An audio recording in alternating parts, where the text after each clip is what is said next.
सर्वप्रथम मला हे बोलायचं आहे की आम्ही इथे आलो यांना सावरकरांना वंदन करायला. इथे वर होतो आणि 5 मिनिटं 10 मिनिटं फक्त त्या हीटमध्ये आम्ही थांबलो तर आम्हाला तिथे थांबवलं नाही. 5 मिनिटं थांबलो तर एवढा त्रास झाला की हीटचा त्रास झाला, पाय जळत होते आणि थांबवलं नाही. आणि सावरकरांनी एवढी वर्ष जी आपल्यासाठी जेलमध्ये काढली, तिकडे त्या काळ्या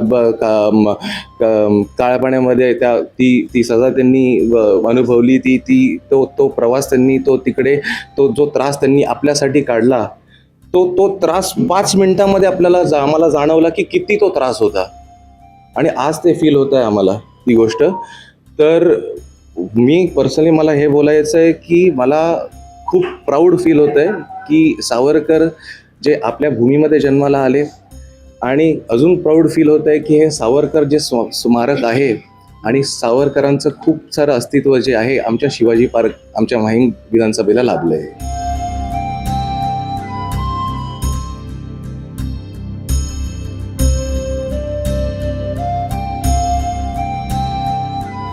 माझ्या मते आपण जसे इतर सण साजरे करतो महाराष्ट्रामध्ये, त्या पद्धतीने स्वातंत्र्यवीर सावरकर यांची जयंतीसुद्धा साजरी केली पाहिजे. आज त्या धर्तीवर जय शृंगारपुरे आणि आम्ही सगळ्या सहकाऱ्यांनी ठरवलं की आज इथपासूनच सुरू करूया, की आपण आज येऊन जयंतीनिमित्त वंदन करूया सगळ्यांनी आणि मग हे इनिशिएटिव्ह पुढे चालू ठेवूया वर्षानुवर्षे.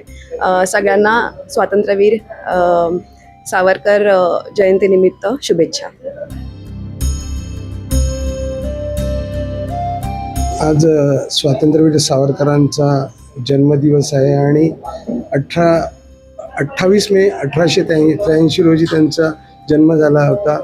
आणि सावरकरांचं कार्य पूर्ण देशात नाही तर जगात आहे आणि त्यांच्यासारखा माणूस मला वाटते पूर्ण जगात होणं अशक्य आहे. आणि अशा माणसांनी आता जसं जय म्हणाला त्याप्रमाणे की आम्ही 2-5 मिनटं इथे उन्हात राहिल्यावर आम्हाला त्रास झाला, पण त्यांनी अंदमानमध्ये अशा जेलमध्ये असह्य यातना सहन केल्या आणि आपल्या देशासाठी जे काय केलं आहे ते अतुलनीय आहे. माझ्यासारख्या एका छोट्या कार्यकर्त्यांनी त्यांच्याबद्दल बोलणं म्हणजे चुकीचं ठरेल, पण आज आम्ही भाग्यवान समजतो, आम्ही माहीम विधानसभेतले सर्व पदाधिकारी आहेत ते भाग्यवान समजतो की त्यांचं राष्ट्रीय स्मारक आमच्या विभागात आहे. आणि आज आम्ही सर्वजण एकत्र येऊन त्यांना अभिवादन केलं, याच आमच्या सर्वांचं मोठं आम्हाला वाटते भाग्य आहे. आणि पुन्हा एकदा सावरकरांच्या जयंतीनिमित्त विनम्र अभिवादन.